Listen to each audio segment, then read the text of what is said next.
Hello, everyone, and welcome to another episode of The Lion, the Way, and the War, where we discuss Jesus, his church, and the spiritual battle that surrounds us all. My name is Harrison Allison, and I will be your host today.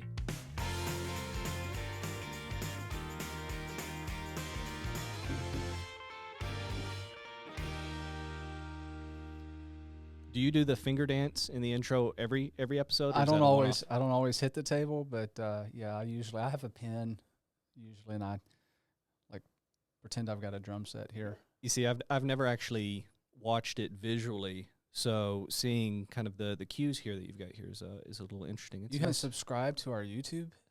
No. Okay. I'm so sad. As a Christian, it's always important to stay humble. Yeah. So for those watching, the big curveball here is that you're the host. Dun, dun, dun. Yeah, that's right. You sent me some pretty interesting questions today, and I like some of them, so we'll use some of them. But I actually have some material prepped that you don't know about. You hopefully will be a little bit surprised by. Just a real quick kind of plug for why we're doing this, why we flipped the script today is that after this episode, Craig will actually embark on a 7-week journey of podcast interview with different authors. Craig, being an author himself, wanted to give him kind of an opportunity to speak a little bit about his book in more depth than what he has on the podcast before, but highlight him as an author as well, which he couldn't do if he was interviewing himself. I mean, I could do it. We could cut and paste. I could like swap seats back and forth, but it would be kind of weird. A real parent trap situation. I don't know if that'd go over quite as well as what we want. Something to consider in the future. Well, so I've actually got some notes here, and I want to start off with maybe just highlighting your journey and how you got to where you are. For those of you that may not know, Craig didn't actually start out as a minister. This hasn't been kind of a lifelong career for him, but throughout his life, he has had numerous moments, in fact, where ministry has kind of overlapped. Just a brief intro here. To who you are. You didn't necessarily start your earliest memories in America. You're a African native almost. Yeah, I went over there when I was just a little baby. 15 months old or so. I don't remember America. So my first memories start in Africa. Mom and Dad were missionaries, and that's grew up in the Gambia, West Africa, and it was quite the experience. I do vividly remember when we moved back to America, I could not stand it. I wanted to go back to Africa because America was a very weird place. Oh yeah. I bet. So this is the early 70s and late 70s that you're spending in Africa. That's correct. Yeah. My research, it's the first 70 years, so 71 to 77 essentially that you're in Africa. Yep. Do you want to speak a little bit to maybe some of the cultural foundations of what was so different? What had you craving Africa once you came to America as essentially a 10-year-old, right? Yeah, it's close to 10. Yeah, so I think the biggest difference there was just a sense of community. There was not the individualistic lone cowboy kind of mentality there. It was very much a community. For an example, there would be times when we'd have a piece of candy or something like that, and I would be playing with all of my playmates, and if I gave them a piece of candy and there would only be one piece, there could be 9, 10 other children my age, and they would literally bite that thing and break it until all of them had a piece. Whereas here, if you give a kid a piece of candy and there's a group of friends, that kid's going to just pop it in their mouth. So it even extended down to that level where there was just this sense of community. And when we moved to America, it was more like everybody for themselves. So that was hard to get used to. Well, your landing place in America is, I think, especially in what is now the 80s, kind of a rough landing spot. You guys landed in Detroit, is that right? Yeah, Dad took a preaching job. It was actually one of the congregations that had supported our work in the Gambia, and so he came back and filled their pulpit minister role, Roseville Church of Christ, in a suburb of Detroit. So yeah, kind of a jungle. Yeah, One jungle to the one jungle to the other. Just a lack of elephants in one. Yeah. So Detroit is where you're really kind of spending the early teen years. You know, the real rough. I think probably some of the more formative years of most children's lives. You know, you really get to kind of develop into who you are beyond just like a kid who's playing with frogs. Yeah. Was Detroit hard to do that, especially coming from Africa? Did you have any issues in that transition?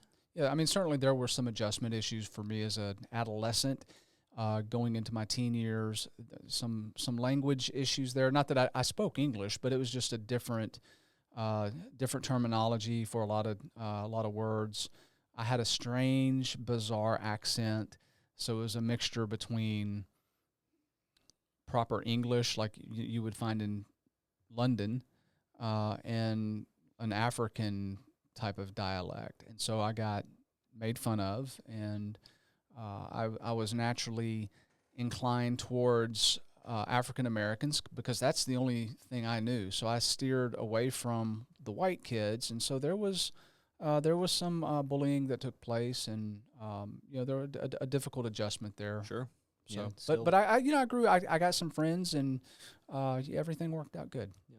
Early '80s certainly can be a tough time with the big hair, I'm sure. Listen, I loved the '80s, man. The '80s were great. Well, you know, I guess that's something that you get to kind of determine on your own. I don't know if that's my favorite decade looking back, but I'm not gonna fault you any points for. Well, you had to live in the decade to fully appreciate it. Yeah, so, I missed that one by about almost 20 years. Yeah, so it's okay. So that's a tough one for me to relate to.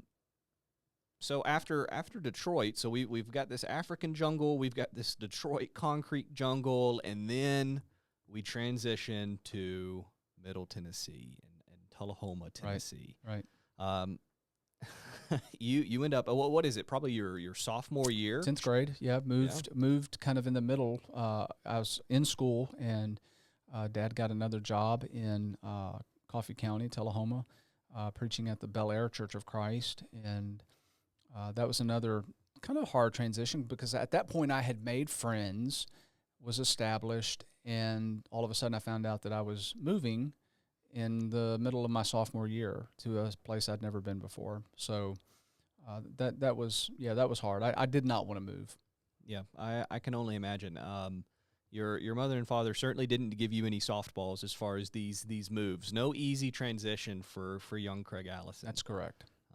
But it seems like maybe this move to Tullahoma is what maybe I don't know. Based on what my research has kind of shown, lays out the foundations of maybe the ministry and some of the formative ideas in this book that you've written that kind of come to fruition. So Tullahoma High, Bel Air Church of Christ is where your father was the minister there.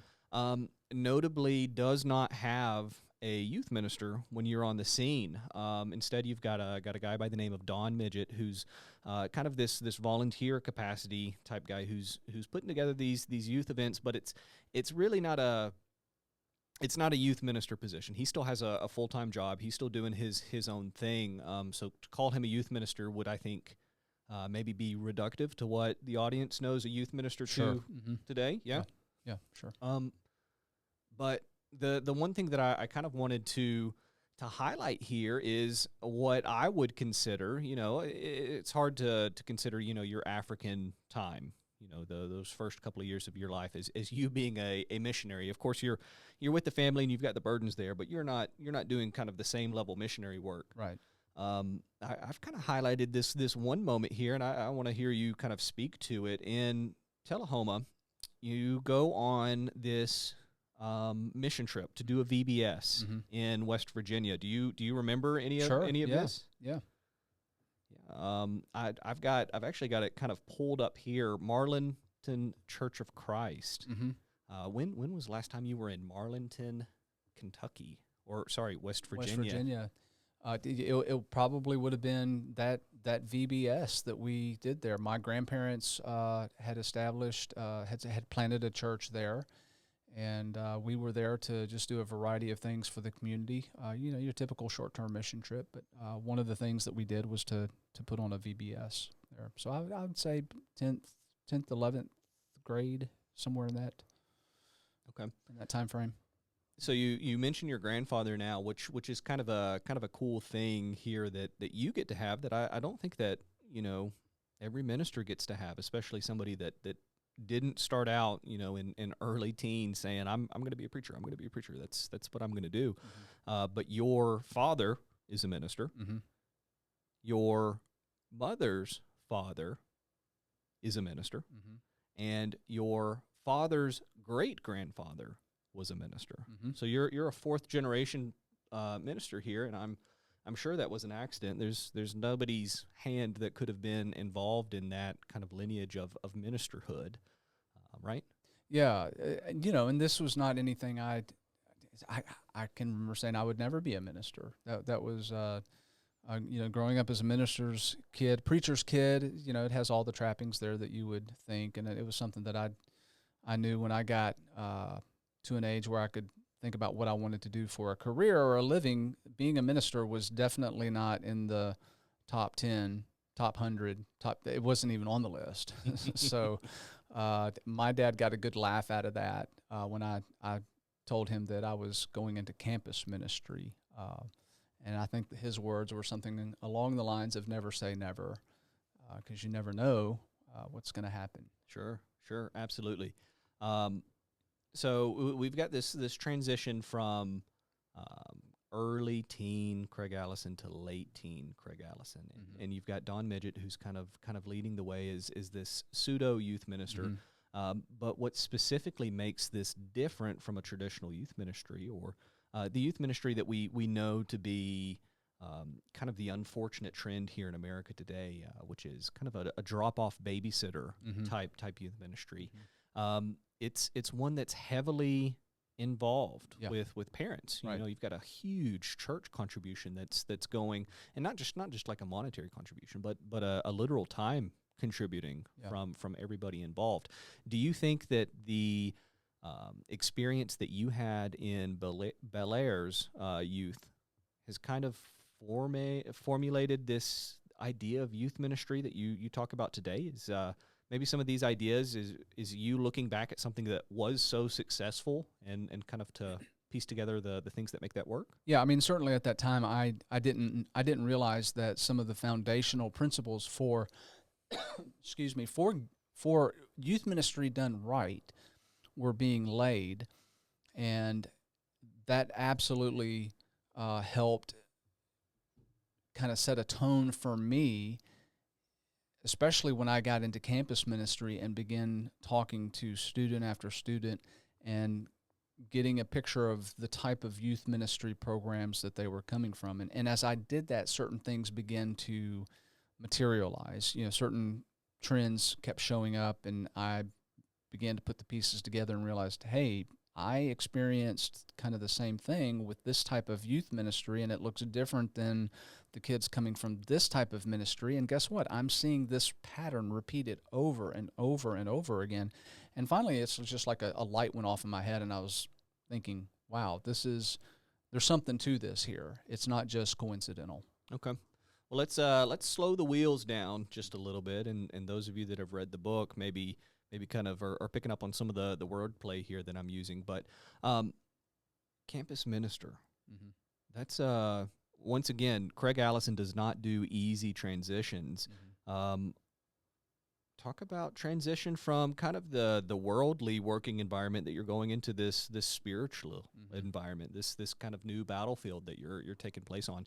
Is that an easy transition? How does that transition even happen? Yeah, so I think just a crossroads that I hit in my life, and looking back at it now, I see that it was very directed. God, I think, God had his hand in the direction that he wanted my life to go. I didn't necessarily want to go in that direction, but taking a step in faith. And so it all transpired when we came to Central Church of Christ, just looking for another church to attend.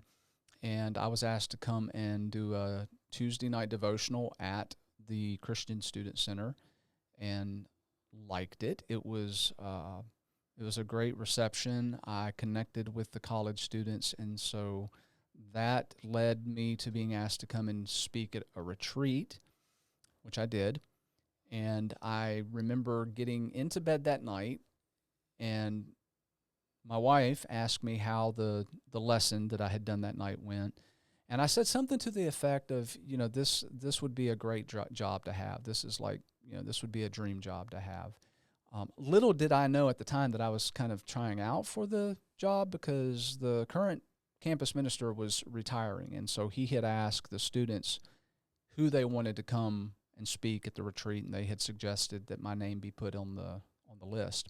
So that happened, and then I found out that he was going to be stepping down, and I was asked to consider putting my resume in, which I did. And that's how it all turned out. Same day that I got the job offer to be the campus minister, I had a job opportunity with the place that I was working at the time. And so there again, I think that that was not a coincidence either, that I had two forces battling for the direction of my life, and I chose wisely. You wouldn't go so far as to say that maybe God's had a hand in this? Is that what you're No, I trying would to say here? absolutely go that far to say, yeah, he definitely had a hand in this. Yeah, I think you've got 4 generations of prior ministers to maybe back out the idea. There's something there, maybe. Yeah. I think that there's maybe a trend in this that is something that we should pay attention to for sure. So it's kind of a cool moment that you've got in your life, where you've got literally these 2 different job offers. You've got this spiritual offer, and you've got this worldly offer, Right. with all the benefits that comes with that. Right. Are there any other kind of moments in your life where you've had, I don't want to call it clarity, because I'm not in those conversations. I don't know if there's this true moment of clarity where you're able to just so clearly distinguish, like, this is a God thing, this is not a God thing. Are there any other kind of moments like that in your life that you're able to kind of speak to? I don't know if you're trying to lead me to something, if you've got something in mind. I'm not sure what to say, because I feel like you're gonna have something there. But what about this moment? So, nothing immediately jumps in my mind other than the next transition, which was from campus ministry to pulpit ministry. That's that's what we call a leading question, and you have stumbled upon it. So if I recall, and correct me if I'm wrong, you are now, of course, Central's pulpit minister, but your offer in what was that, 2024? End of 23 and going into 2024. Yeah. So you officially take the spot in 2024. That's not the first offer that you've received from Central to make that transition. Is that correct? That's correct. And I had turned it down. I felt like I needed to stick to some type of integrity as far as me saying I was never going to be a preacher. The campus minister job is like pseudo ministry. Yeah, and not taking away, it is a ministry work, but it's not like a preacher, like every Sunday you're up in front of a church preaching. So I still had that to kind of say to my dad, I told you I was never going to be the preacher, and I meant it.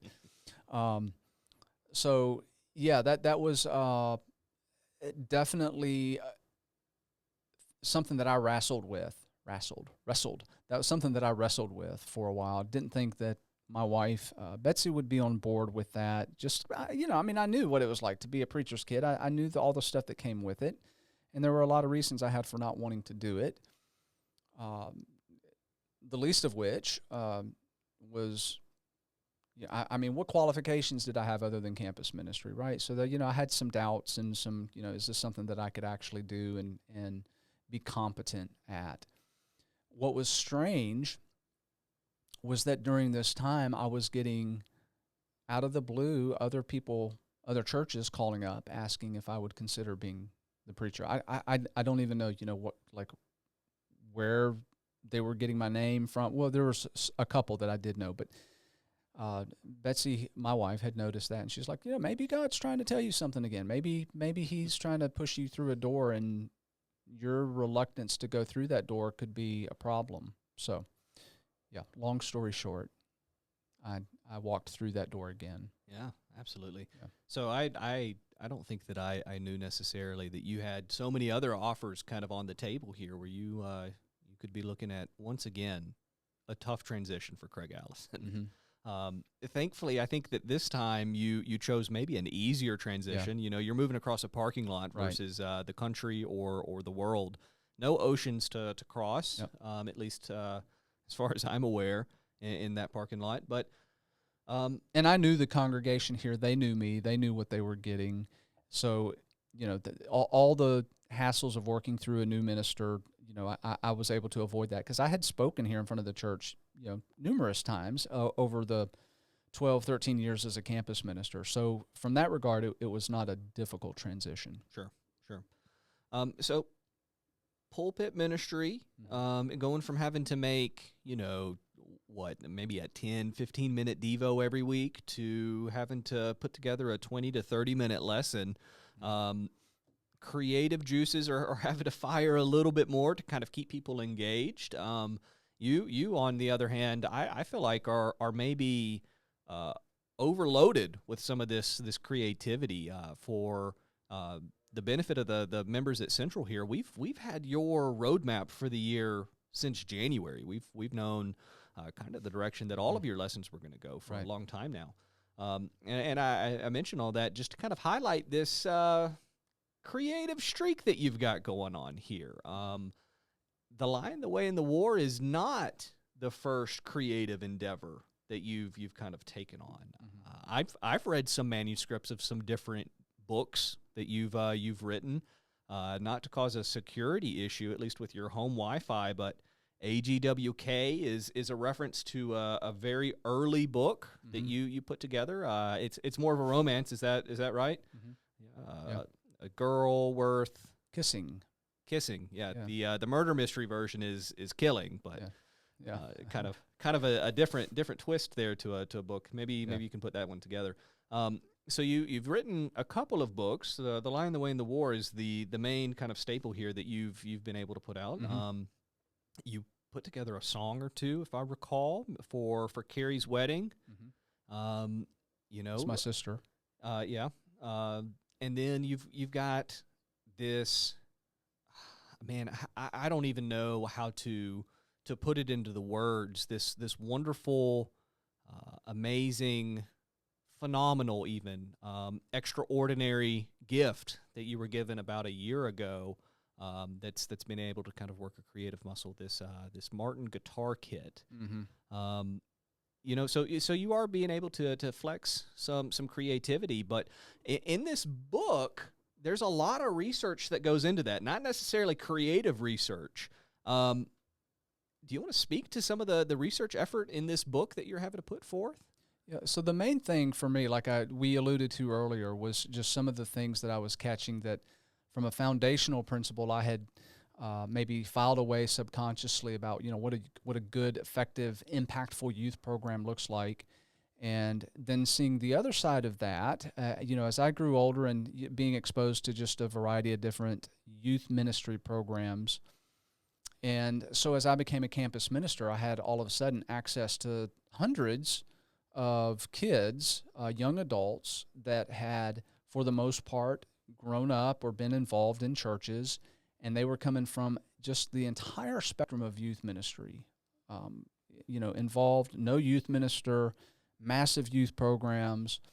And as I began sitting down and having interviews with them, and interviews sounds like a very formal word, but informal discussions with the different students that would come through, I began to notice some commonalities, and was able to begin to plug those different things that I was seeing into categories and develop some trending. And didn't do anything with it. I just filed it away just as a, hey, this is potentially useful information. My brain is wired, from a business background, it's wired a certain way to just track data and figure out what is the data telling us? What do we do with this data? How can we, utilize this information before us that's going to benefit a company or an organization to make it better. And so that's basically what I was doing in a lot of different areas. Youth ministry was just one. That's leadership is another one that I address in the book, church leadership specifically. And then COVID hit, and I had, as a creative person, I've got to stay busy. I love to write. I all of a sudden had time on my hands that I didn't have before. And so I had a conversation with an elder at that time, and we had been talking about just some of my observations. The success of the Student Center, he was wanting to know, what my program looked like and why it was successful. And so those conversations, grew and became more and more robust. And he said to me, you need to try to get all of this information down so other people, other churches, other leaderships could use this, because it's good information to have. And so COVID hit, and then I had the time, and I was like, this is a perfect opportunity to try to put some sense into this and get it down into some logical, sequential fashion. So that's the birth of the book. Okay. And in this research, we talked about slowing our wheels earlier. Now I want to talk about the will. One of the early concepts that you introduce in this book is this picture of a wheel. Can you talk to the wheel? Explain the wheel. Yeah, so it's pretty simple, and it takes a complex, because there's a lot of moving parts in when we talk about churches and families and ministry and all the different things that go into that. And so to make order of the complex, a wheel is something that you can visualize. It's pretty simple. And for me, I used the example of a wagon wheel, where you have the outside framework of the wheel, so that metal thing that runs on the very outside edge. And then you have that inner wheel. On an old wagon wheel, it'd be like a wood piece. And then you have the hub in the middle, and what connects the outer wheel, the inner wheel, and the hub together are the spokes. And so the spokes represent all the different aspects that go into the dynamics of our faith walk. So, you're talking about things like youth ministry. You're talking about things like, your family, your biological family. You're talking about things like the leadership issues. So you have all of these different components that go into the wheel. And when it's functioning properly, the spokes aren't broken off. The outer wheel is intact. It moves. It goes in a direction that you want it to go. If you take the outer wheel or the inner wheel part in, and you just have like spokes sticking out, those spokes are just going to get stuck in the ground. And it's not going to go anywhere. So from an organizational standpoint, a church standpoint, family standpoint, you want to make sure that all those things are working together like they need to work together. Sure. I think that it's a really good visual way to maybe quantify some of the data in a way that is easier to digest. I think, if I tell you that there's a problem and you need to go fix it, but I don't tell you kind of some of the different components of that problem and how to fix it, it can be pretty tough to identify some issues. So we've alluded to it today, and I'm sure over what is it? This is episode 70. Over the past 70 podcasts, you've maybe alluded to it yourself, but you've got kind of a different idea of what a traditional youth minister looks like. Time out real quick. What does the youth minister in today's era, the perfect youth minister, if you're able to build one from scratch, what does that look like? What kind of youth minister in a church is ideal that lines up with kind of these ideas of a working spoke? He's definitely part of a system that is working in conjunction with church leadership and families. So he plays a supplemental role in the lives of his youth program, the kids that are that. And he understands, and the church understands, and the parents understand. So collectively, everybody's on the same page. They understand that the youth minister is a supplemental resource, not the primary resource. That's a biblical concept as well. So, this is grounded in Scripture. And the majority of the students that I interviewed and talked to, and I'm talking, hundreds of them that represent, a large portion of the Southeast, are coming from the typical youth programs that churches think are successful. Big numbers, lots of activities, and the youth minister is the primary resource for all things spiritual in that child's life. He provides the training and the education, and he is the spiritual mentor. They go to his class. He is the person that's organizing the retreats, being pretty much everything from a spiritual standpoint in that child's life. And the parents are glad to have that happen because, hey, that's what we pay him for, right? Sure. And he's got the training to do that. And as a parent, I don't know how to do Bible studies. I don't know how to teach my kid these things. So the youth minister does that. And I can tell you that it is an abysmal failure. If we track the data, we track the numbers, the kids that come out of those type of what we would look at from the outside and go, wow, that's such a successful program, a youth program, because you've got, huge numbers and you do all of these events and activities. Those kids, when they get to college, the vast majority of them, and I'm talking 80, 90 percentile, okay, the percentage, they walk away. They leave the church and they don't come back. As opposed to the ones where they understand that if they have a youth minister at all, that youth minister is, he's a supplemental resource for the family. The family is the primary person feeding the spiritual, the maturation, the nutrition that kid is getting. It's coming from the family. And the youth minister is there to serve as a supplemental resource for that. Those are the kids that come to college, so they leave home and they have deep roots, they have strong roots, and they stay plugged in. Not only do they stay plugged in, they become leaders. Yeah.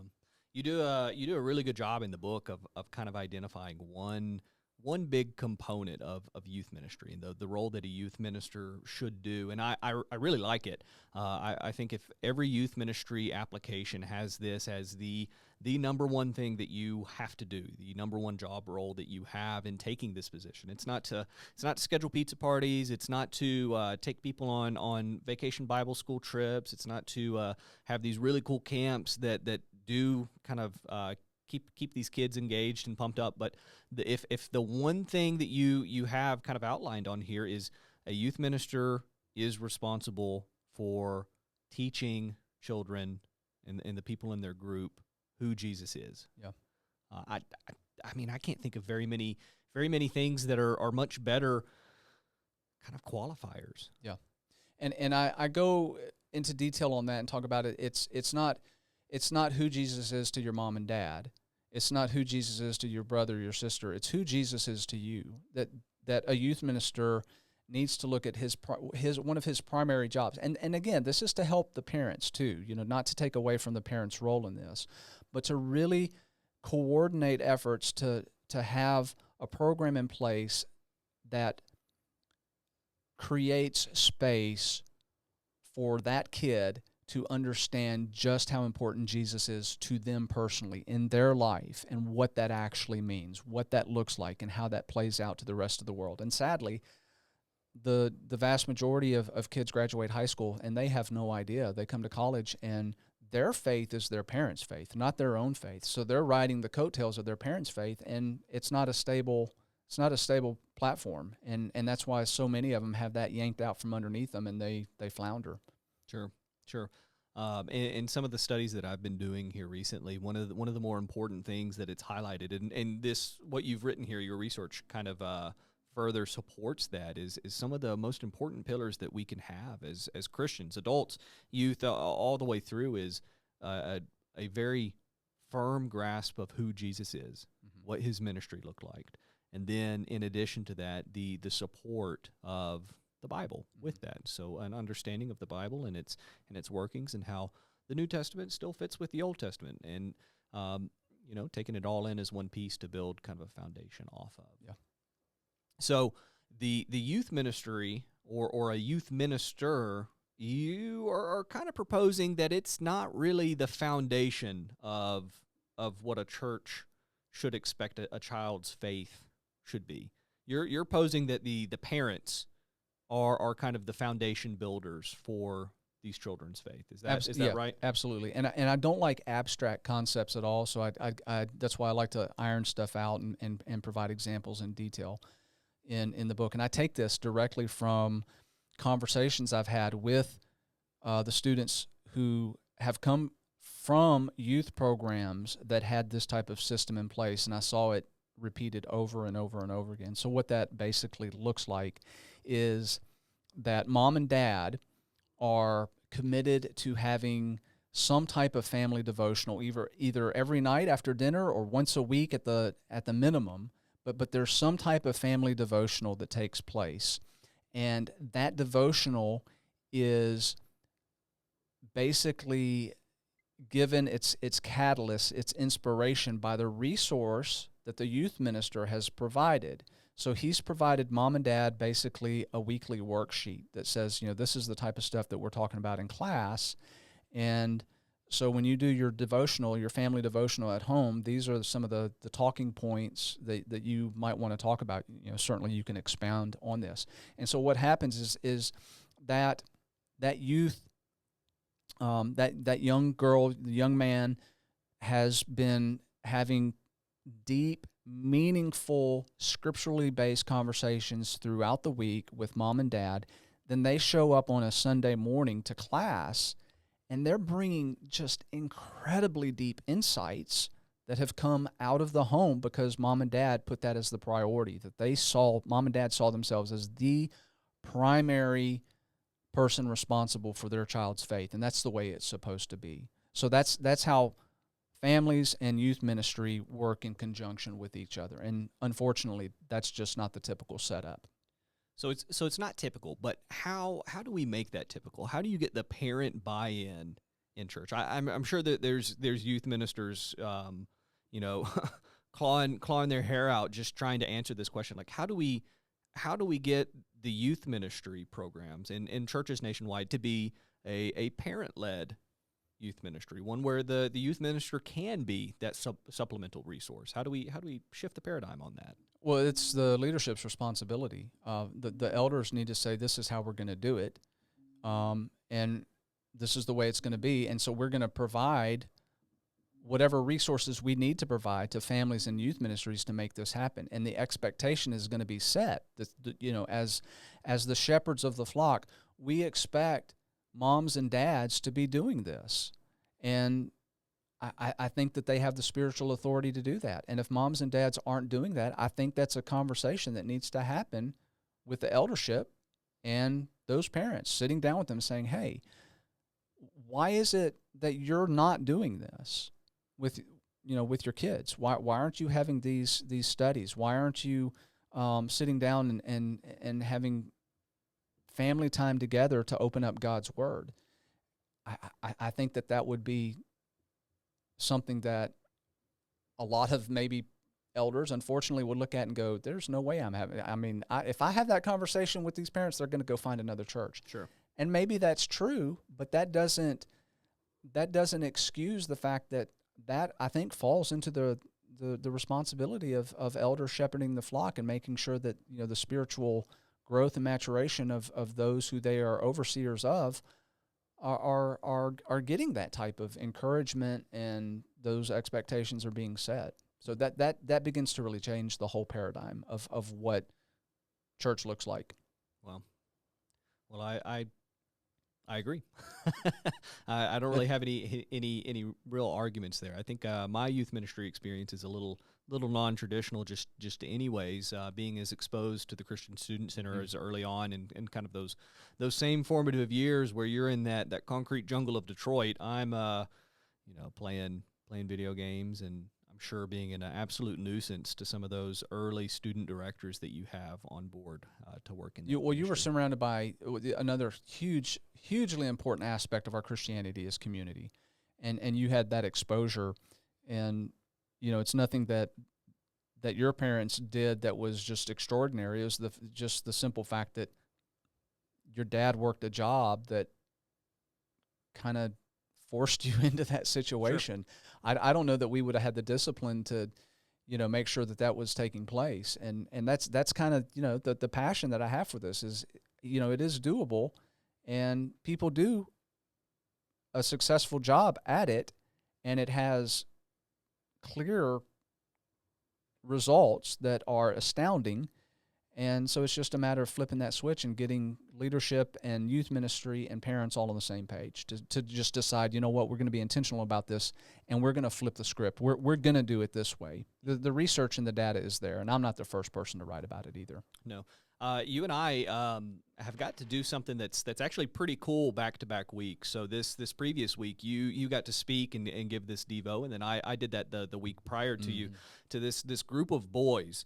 So you've got this one kid who's he's got a group called the Fab Five, as best as I'm aware, and it starts out with this core group of 5 guys in high school that they just love to hang out with each other, love to be around each other, and then you have this parent aspect, this catalyst. I'm going to say a pretty big catalyst where there's this weekly Devo that they do where it starts with 5, but shoot, well, last week it was what, 20? Close at 17, I think. Yeah. They had some of their regulars that were out too, but they had new faces there this week, and they had new faces there last week. Yeah. It's amazing what can happen when, kids know that there's going to be support behind it. You can make it fun. You've had Brandon Bonner on here before. We hung out, and part of hanging out was church. Just to kind of tie into the community aspect that you were just talking about. I mean, who wants to be in a community that doesn't have any of their friends? Yeah, I don't know. See, Nobody. I've got kind of one more question here, and it's maybe a little bit deeper than some of the content that we've been talking about so far, and it's on isolationism. Kind of a tongue twister there for me, but can you speak a little bit to what isolationism is? Yeah, well, I mean, it's entered in just pretty quickly. Isolationism has always been a thing. Before social media, before cell phones, you had the teenager in the 1800s that holed himself away somewhere up with a book, probably, and kind of got out of the world. That has just been exacerbated by technology, and so what we have today is a picture of families that are all living in their own little personal bubble. So they come home, mom goes in one direction, dad goes in another direction, all the other kids go in their own separate directions. They're all holding up in isolation. They're looking at screens. There's not family interaction anymore, and that is causing a whole lot of issues. The breakdown of the family, it's a contributing factor. The loss of faith, that's a contributing factor. Exposing yourself to a lot of things in the world, through the screens that are creating havoc in the lives of young men and women. So there's just a whole lot of consequences to isolationism versus being involved and part of a robust community where there's actually live interaction one-on-one, and that has a lot of areas that it impacts for the good. So excellent. So you're really saying that the isolationism is maybe one of those tools that Satan's using to attack our youth in full force. Oh yeah, absolutely, 100%. Yeah, well, and using it well, by the way. He's doing a really good job. He gets an A+ in being able to use our own technology against us. Yeah.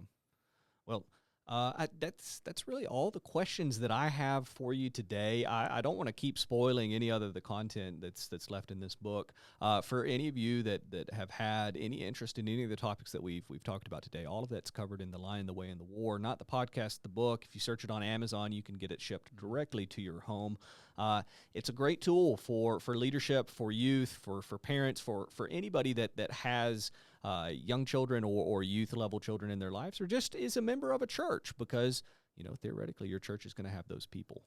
So make sure you check out that book, read the resource that Craig has put together, and then finally make sure you give us some feedback on The Lion, the Way, and the War, hosted by Harrison Allison. I got to say, this has been extremely uncomfortable being on this side of things. So now I have a new appreciation for the guests that I have on this show. Yeah. Are you going to close this out, or am I closing us out? I've got a closer ready to go. Okay. So have at it. As always, be a better follower of the podcast than I am. Make sure you share and subscribe, both on YouTube, Spotify, Apple Podcast, wherever you consume your media. Until next time on our podcast of The Lion, the Way of the War, love one another, be kind to one another, and remember the creator of the universe loves you so much that he gave his only son for you.